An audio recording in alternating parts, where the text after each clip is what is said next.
할렐루야. 한 주간 잘 보내셨습니까? 단풍이 아직은 많이 들진 않았지만 어느 때보다도 하늘도 높고 푸르고 또 공기도 신선하고 좋은 계절입니다. 아름다운 계절인데 자연이 우리에게 주는 이 아름다움처럼 믿음 안에서 여러분의 삶도 아름답기를 주님의 이름으로 축원합니다. 요즘 인터넷 떠도는 글 가운데 아르바이트 모집 광고의 속뜻이라고 하는 이런 글이 있는데 한번 들어보시기 바랍니다. 급여는 면접 후 합의. 속뜻이 뭘까요? 누가 이렇게 재미나게 이야기했습니다. 너무 적어서 미리 말하면 아무도 지원을 안 할까 봐. 간단한 업무, 속뜻이 뭘까요? 월급이 적다는 이야기 아닐까? 배우면서 돈을 버는 일, 속뜻은 주로 이것은 힘든 일이다 하는 것을 암시합니다. 긍정적 마인드의 소유자를 원함이라고 하는 채용 공고가 떴다고 하면 속뜻은 월급이 적어도 참을 수 있는 사람을 원한다 하는 이런 속뜻이 있다고 합니다. 마지막으로 가족과 같은 분위기 하는 채용 공고가 뜨면 널 막대하겠다 하는 그런 속뜻이 있다고 합니다. 물론 농담입니다. 우리가 지난주에 나눴던 그 말씀, 세 가지의 선택에 대한 말씀을 우리가 함께 나눴는데, 그렇잖아요. 우리가 살다 보면 B와 D 사이에 C가 존재하는데 출생과 죽음 사이에 C는 선택이라고 그랬습니다. 끊임없이 선택을 하는데 결국 그 선택이 내 삶을 이루게 된다라고 하는 이야기입니다. 다시 한번 지난주의 이야기지만 이게 지나간 이야기로 한 주간 우리가 그렇게 산 것으로 그치지 마시고 평생 B와 D 사이에 이 C를 가지고 여러분 살아갈 텐데, 여러분의 선택이 지혜로운 선택, 믿음의 선택이 꼭 되시기를 주님의 이름으로 축원합니다. 출애굽기를 우리가 들여다보면 이 출애굽기 안의 내용에 하나님께서 모세를 부르시고 그리고 그 부르신 모세를 통해 바로와 단판을 짓게 하시고 그 이후에 바로가 손을 들고 이스라엘 백성들을 내어줍니다. 그런데 문제는 해방인 줄 알았어요. 모든 것들이 자신들이 뜻하는 대로 다 될 줄 알았어요. 그런데 그렇지 않았습니다. 애굽을 빠져나오자마자 앞에는 홍해가 가로놓여 있었고요, 뒤에서는 애굽의 군마가 그들을 쫓습니다. 그래서 하나님이 지팡이를 던지라고, 그러면 홍해가 갈라질 것이라고. 그래서 결국 이스라엘 백성들은 마치 광야를 걷는 것처럼, 마른 땅을 지나는 것처럼 홍해를 건너는 기적을 경험합니다. 여러분 평생에 바다가 갈라지고 마치 바다를 광야처럼 이렇게 건너는 기적적인 경험을 여러분 했다고 하면 여러분 하나님을 잃어버리겠습니까? 안 잃어버릴 것 같죠?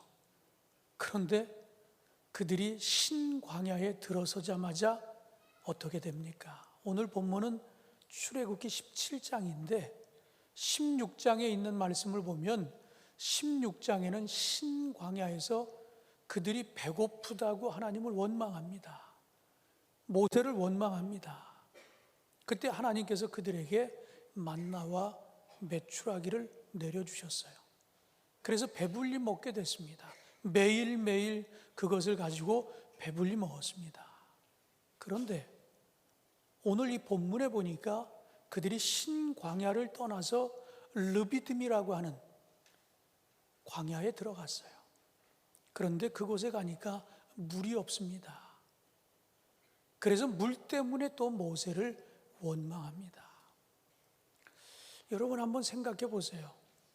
이렇게 거듭해서 정말 초자연적인 그런 어떤 기적을 일으키면서 그들을 구해내고 홍해를 가르고 쓴 물을 단물로 바꾸고 또 배고프다 그럴 때 정말 신비하게도 백성들이 그날 먹을 걸 걷어가면 더 많이 걷어가도 상해버리고, 주일이 되면 주일을 위해서 엿새 날은 일곱째 날 것까지 이틀치를 걷어가라고 하면 그건 또 상하지 않는 거예요. 이 대단한 기적을 매일매일 경험하면서도 지금 목이 마르다라고 하나님을 원망하고 지도자 모세를 원망하고 있습니다. 오늘 우리가 이 이야기를 통해서 우리가 몇 가지 교훈을 얻고자 합니다. 이런 상황에서 모세가 하나님을 어떻게 만나게 되었는지, 그리고 하나님이 그 백성들에게 무엇라 일러주셨는지를 깨닫는 그런 복된 시간 되시기를 주님의 이름으로 축원합니다. 오늘 모세는 이 백성들 때문에 지칠 대로 지쳤어요. 그냥 뭘 좀 하나님의 도움으로 그들을 구하고 그들의 필요를 채우고 그랬는데도 불구하고 조금만 좀 불편하면 원망을 일삼습니다. 최선을 다했는데, 할 만큼 했는데, 그래서 이젠 모세도 지쳐갑니다. 오늘 본문 2절 전반부에 보면 백성이 모세와 다투어 이르되 우리에게 물을 주어 마시게 하라. 물 때문에 원망을 하고 불평을 일삼습니다. 거기에 대해서 바로 후반절에 이렇게 이야기합니다. 모세가 그들에게 이르되 너희가 어찌하여 나와 다투느냐, 너희가 어찌하여 여호와를 시험하느냐라고 이렇게 이야기합니다. 이런 모습을 보며 모세가 꾸짖기도 합니다. 달래보기도 합니다. 그런데 이 정도 되면 그래도 하나님이 그들을 어떻게 여기까지 인도해 오셨는지를 좀 경험했다라고 하면 그런 경험들을 통해서 좀 달라져야 되는데, 좀 성숙해지고 변화돼야 되는데 전혀 이스라엘에게서는 그런 면을 찾아볼 수가 없습니다.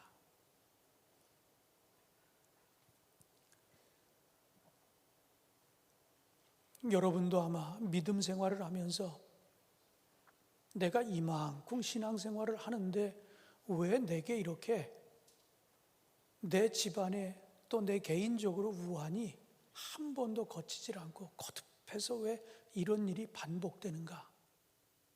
아마 그런 생각 여러분도 하실 거예요. 미국의 리폼드 신학교의 교수였던 스티븐 브라운이라고 하는 분은 이런 책을 썼습니다.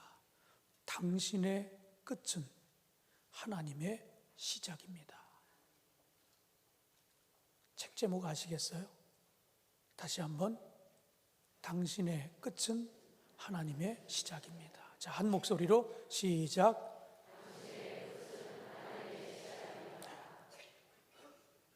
지금 모세가 오늘 본문에서 우리에게 보여주는 그 내용이 바로 이 책 속에 제목에 그대로 담겨져 있어요. 당신의 끝은 하나님의 시작입니다. 모세가 할 만큼 다 했어요. 그런데 더 이상 이제는 아무리 애를 쓰고 해도 더 이상 안 되는 거예요.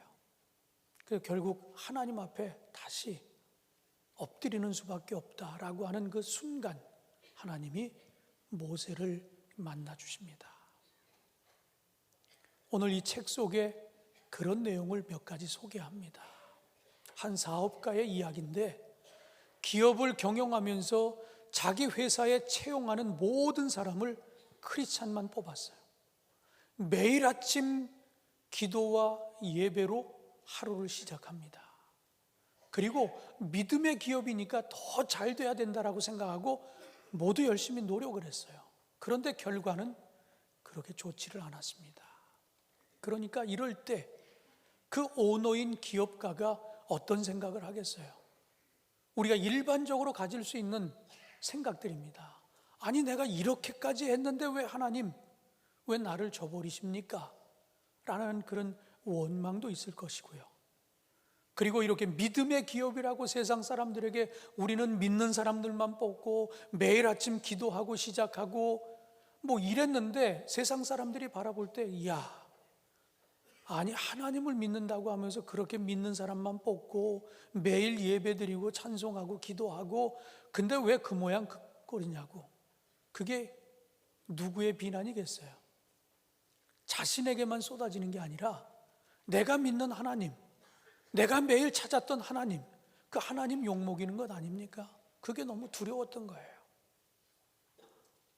우리 부모들은 어떻습니까? 부모들은 우리 자녀들을 양육할 때 어떤 부모든 내 자녀가 잘 되기를 원하잖아요.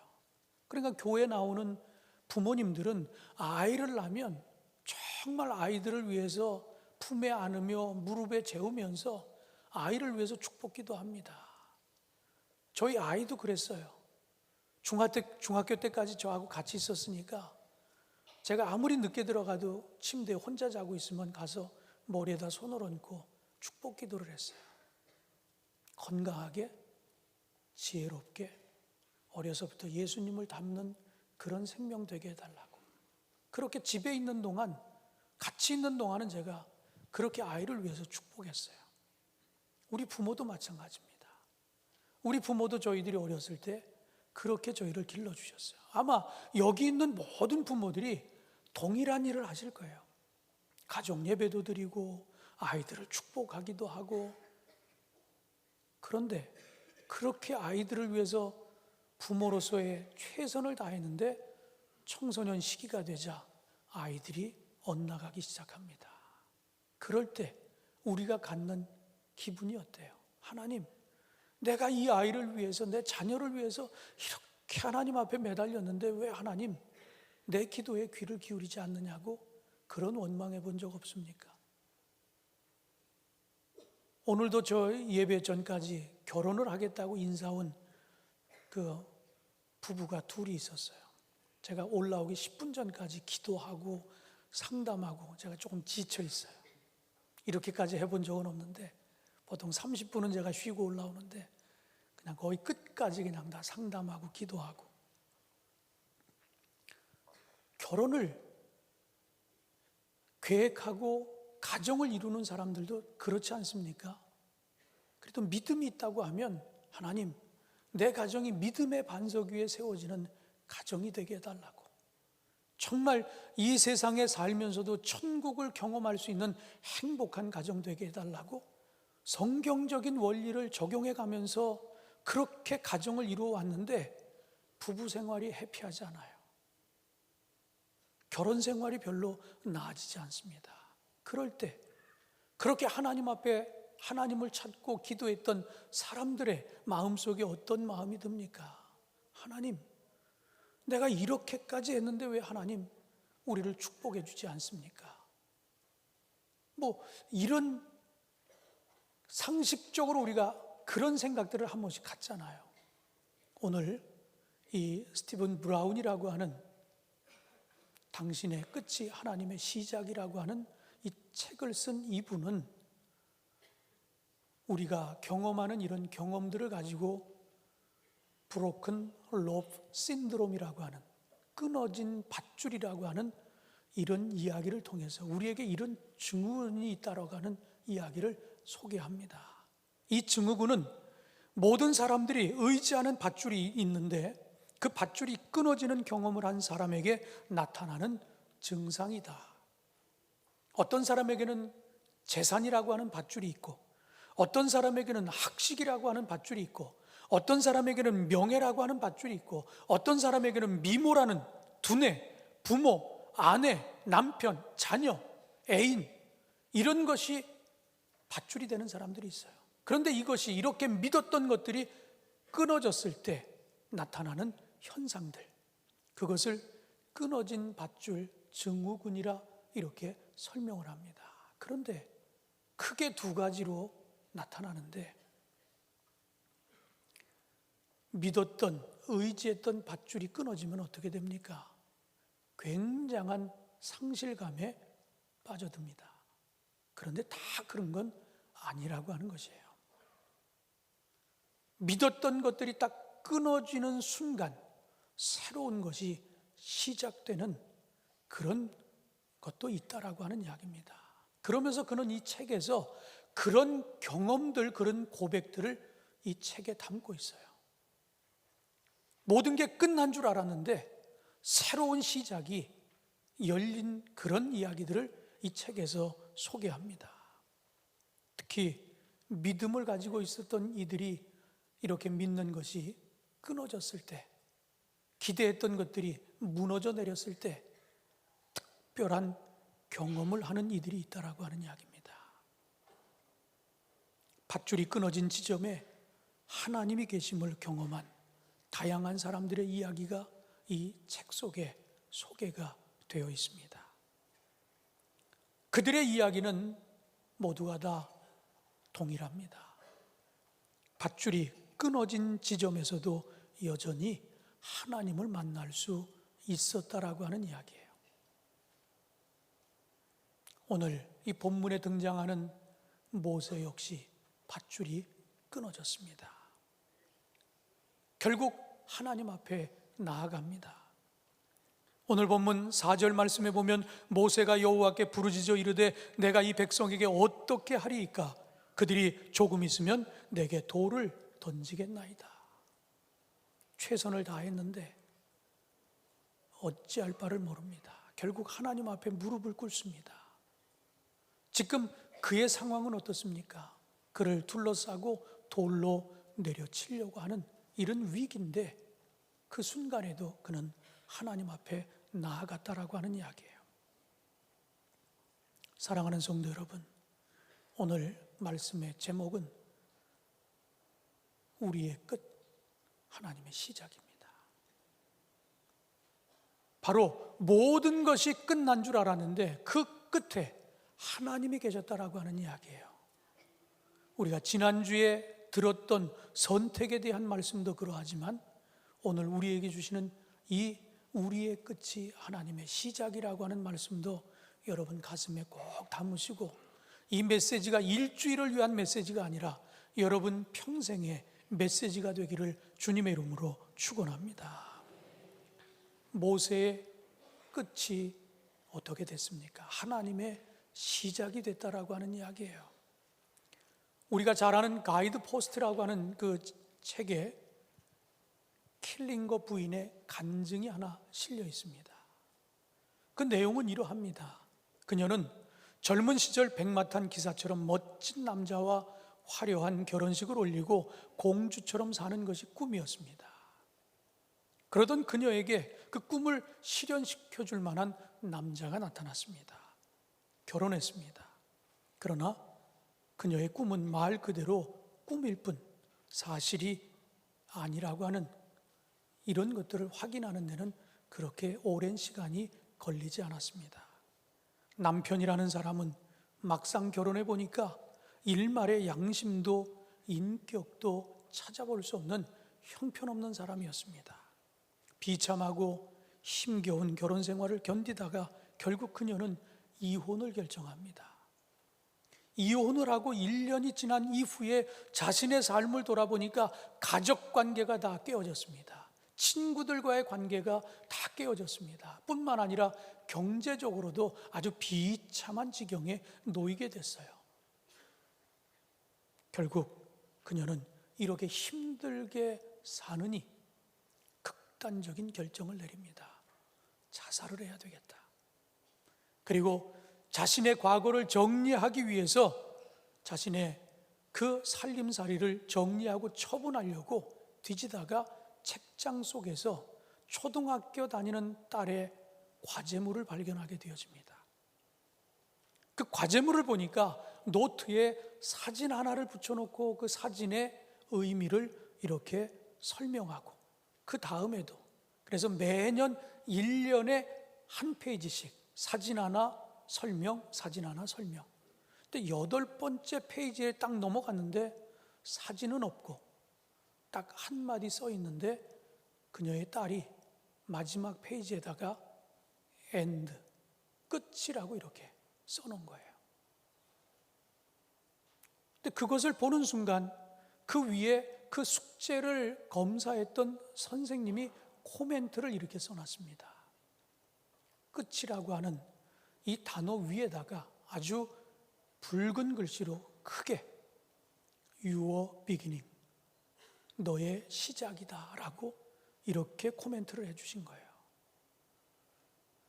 생을 포기하려고 했던 그 여인이 딸의 노트를 보면서 바로 이것이 내게 주는 메시지구나, 끝인 줄 알고 모든 걸 다 정리하고 생을 마감하려고 했는데 그 선생님의 코멘트 Your beginning 이라고 하는 이 한마디에 정신이 번쩍 들었어요.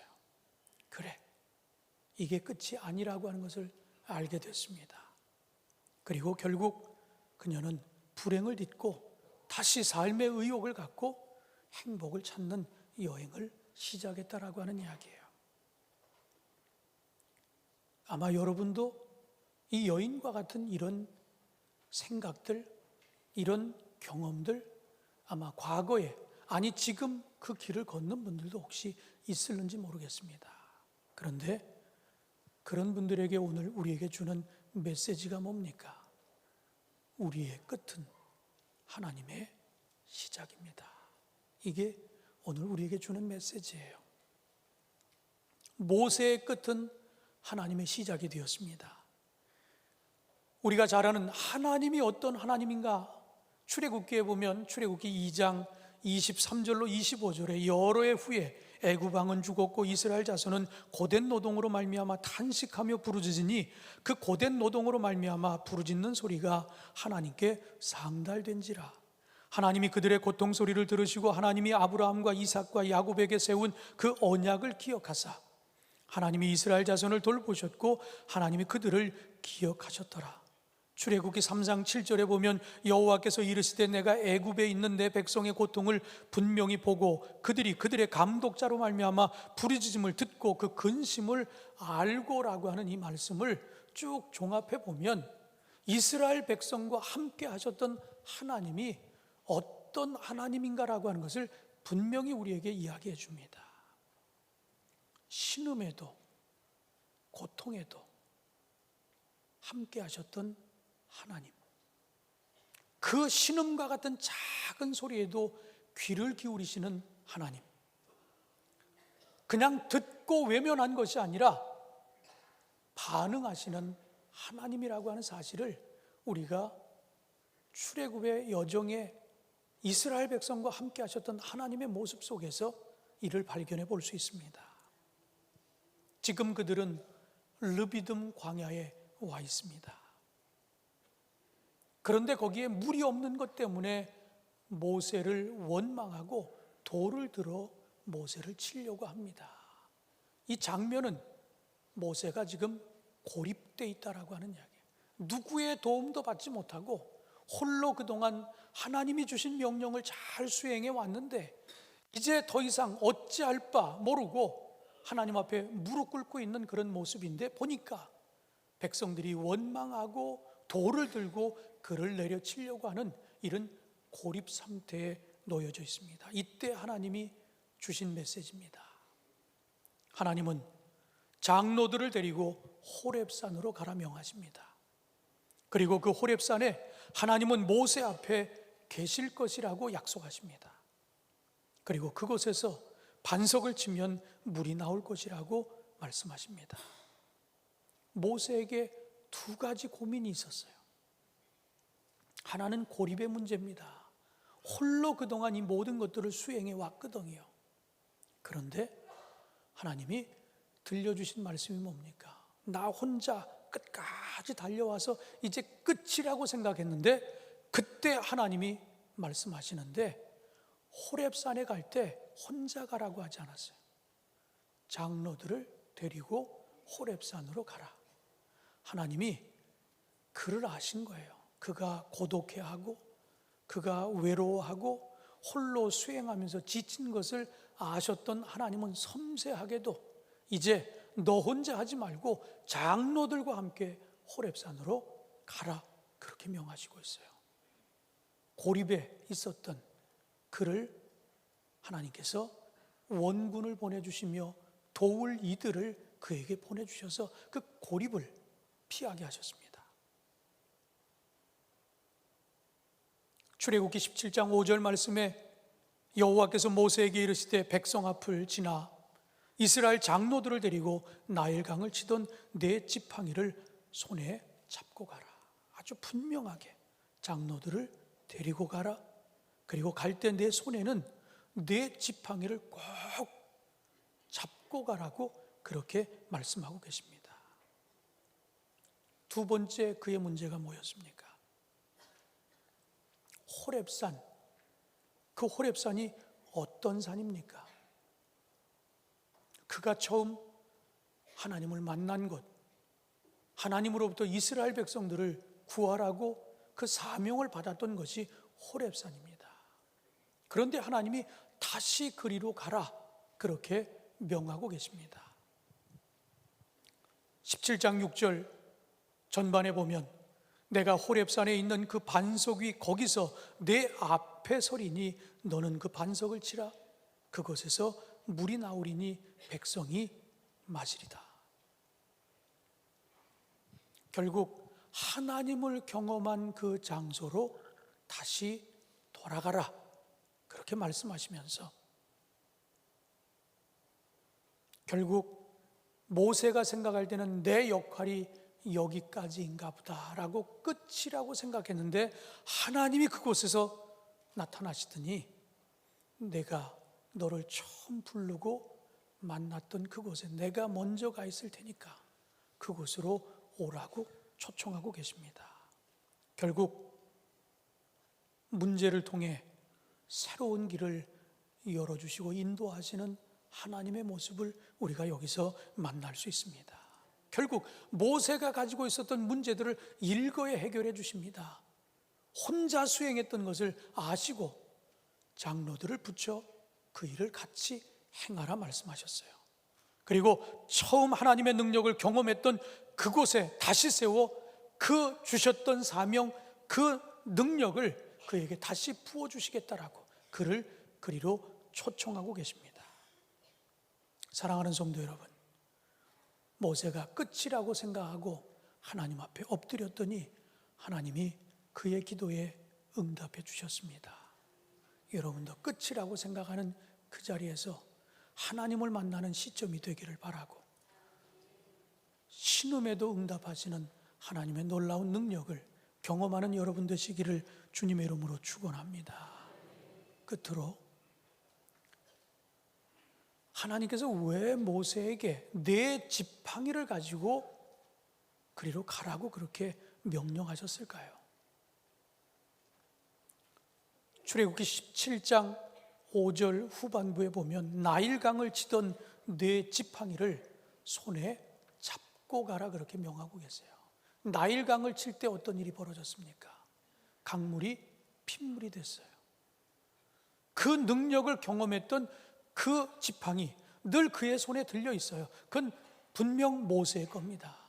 그런데 하나님은 다시 한번 강조하기를 네 지팡이를 손에 잡고 가라고 그렇게 아주 분명하게 명령하셨어요. 네 지팡이가 의미하는 것이 무엇입니까? 그 지팡이는 그 누구도 빼앗을 수 없다 하는 이야기입니다. 그 말은 곧 하나님이 늘 너와 함께 할 것이라고 하는 이런 의미입니다. 지팡이가 모세에게 주는 의미는 뭡니까? 어떤 역경 속에서도 모세를 포기하지 아니하시고 함께 하시는 하나님의 크신 사랑과 능력을 의미하는 것입니다. 하나님은 모세에게 분명한 흔적을 주셨어요. 과거의 능력을 나타냈던 그 지팡이가 그에게는 하나님의 능력의 흔적이었습니다. 아마 여러분들도 신앙생활하면서 이런 흔적은 한 번씩은 경험했을 거예요. 처음 신앙생활 할 때 몸이 아파서 나와서 하나님의 정말 치유의 은혜로 고침을 받은 그런 경험,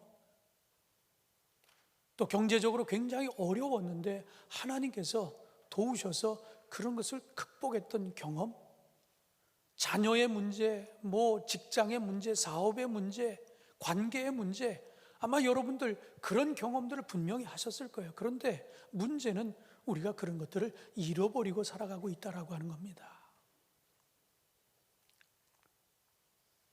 오늘 이 말씀의 마지막 부분 7절에 이런 기록이 있어요. 그가 그곳 이름을 마사 또는 무리바라 불렀으니 이는 이스라엘 자손이 다투었으며 또는 그들이 여호와를 시험하여 이르기를 여호와께서 우리 중에 계신가 안 계신가 하였음이었더라. 지명을 정하는데 하나는 마사, 하나는 무리바, 이렇게 지명을 정합니다. 그런데 그 마사라고 하는 뜻이 시험입니다. 무리바라고 하는 것은 다툼입니다. 그런데 그들 스스로가 지명을 이렇게 정했어요. 무슨 이야기입니까? 잊지 않겠다는 이야기예요. 그 지명을 생각할 때마다 우리가 하나님을 원망했던 것, 우리가 모세와 다퉜던 것, 이런 것을 생각해내는 거예요. 결국 이런 흔적을 남김으로 인해서 다시 그 첫사랑을 회복하고 하나님의 은혜를 회복하고 믿음의 길을 떠나지 않겠다라고 하는 그런 흔적을 이야기하는 겁니다. 몇 번 여러분에게 저희 가정의 개인적인 간증을 소개한 적이 있어요. 우리 부모님은 한 40여 년, 근 50년 가까이 목회를 하다가 은퇴를 하시고 제 아버님은 돌아가시고 어머님은 아직 살아계십니다.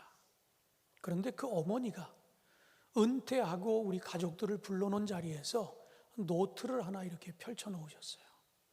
아주 옛날 우리 그 어린이 공책은 아니지만 보통 중고등학생들이 쓰는 그런 옛날 노트, 줄만 그어져 있는 노트를 우리에게 펼쳐주시는데 평생 목회하면서 헌금한 거를 거기 적어 놓으셨어요.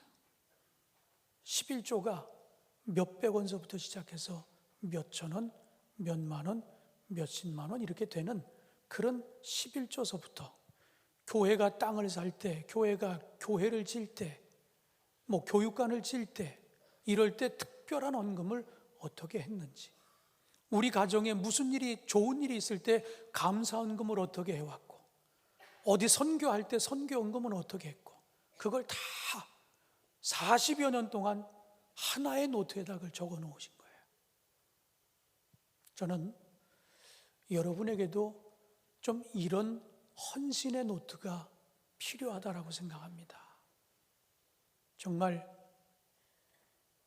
감사한 일에 대해서 내가 어떻게 반응을 했는지, 내가 하나님 앞에 부르짖어 간절히 기도한 것에 대해서 하나님이 어떻게 응답해 주셨는지, 정말 하나님이 나를 필요로 할 때 내가 거기에 어떻게 반응을 했는지 굉장히 중요한 부분이라고 생각해요. 저희 교회에서도 집사, 권사, 장로 추천이 올라옵니다. 그러면 이름만 올라오는 게 아니에요. 여러분은 모르지만 여러분을 그냥 컴퓨터 하나 딱 누르면은요, 여러분이 속회를 드리는지 안 드리는지, 11조를 하는지 안 하는지, 주일 예배만 참석하는지, 저녁 예배도 나오는지, 철야 나오는지, 새벽 예배 나오는지 이게 다 뜹니다. 그리고 보통 한 10년치 정도는 다 보관이 돼 있어요. 그래서 11조도 어느 해는 몇 번 빠지고 어느 해는 몇 번 빠지고 다 나옵니다. 그래서 흔히 장로님들 후보 같은 경우에는 5년치를 저희들이 살핍니다.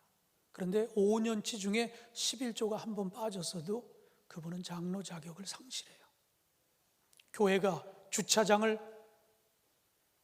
건축한다 했을 때 그 주차장 건축하는 특별헌금에 얼마나 헌금에 참여했는지, 우리가 무슨 재난이 있어서 저 태안에 기름을 제거하러 가자 그럴 때 누가 동원이 됐는지, 매 밑에 수혜를 입어서 그 수혜 입은 데 복구하라 누가 갔는지, 헤비타트에서 집을 짓는데 그 집 현장에 누가 같이 갔는지 그게 다 기록에 남아있어요. 사진에 다 남아있습니다.